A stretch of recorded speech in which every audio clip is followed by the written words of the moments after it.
Welcome to Penukonda times news కు స్వాగతం సుస్వాగతం.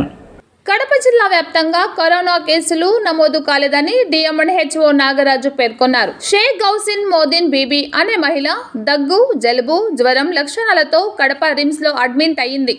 ముందుగా ప్రైవేట్ హాస్పిటల్లో చికిత్స పొంది కోవిడ్ వార్డులో ఆమెను అడ్మిట్ చేయడంతో ఆమెకు కరోనా అని అనుకుంటున్నారు. కరోనా నిర్ధారణ పరీక్ష కిట్లు జిల్లాలోని అందుబాటులో లేవు.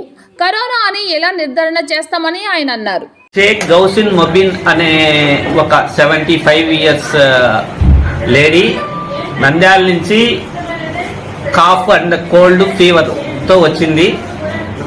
దాన్ని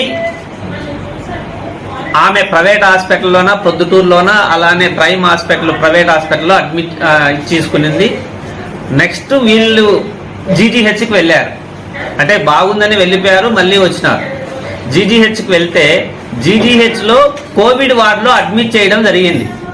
ఎందుకంటే ఓల్డ్ ఏజ్ ఉంది, కొద్దిగా సివియర్ లంగ్ ఇన్ఫెక్షన్ ఉంది అని. దానివల్ల వీళ్ళంతా కోవిడ్ అని చెప్పి దాన్ని ఇది చేయడం జరుగుతుంది. కాబట్టి దీన్ని గవర్నమెంట్ ఏదైనా కూడా మీరు ఇక్కడికి రావాల్సిన అవసరం లేదు. ఎందుకంటే ప్రతి ఒక్కటి అది కరెక్ట్గా కనుక్కోకుండా ప్రెస్లో కానీ దీంట్లో కానీ వస్తాం. కాబట్టి దయచేసి అలాంటివి చేయకుండా, ఒకవేళ ఏదైనా ఎప్పుడైనా కేసెస్ కోవిడ్ మనమేమి కొత్తగా చూసింది కాదు, నెక్స్ట్ కేసెస్ ఏవైనా వచ్చినా కూడా మనము ఇదిగా చేయడం జరుగుతుంది. యాజ్ పర్ ప్రోటోకాల్ మెయింటైన్ చేయడం జరుగుతుంది. కాబట్టి దీన్ని ఊరికేనే లేని దాన్ని పిక్చరైజ్ చేసి ఇది చేయాల్సిన అవసరం లేదు. Thank you.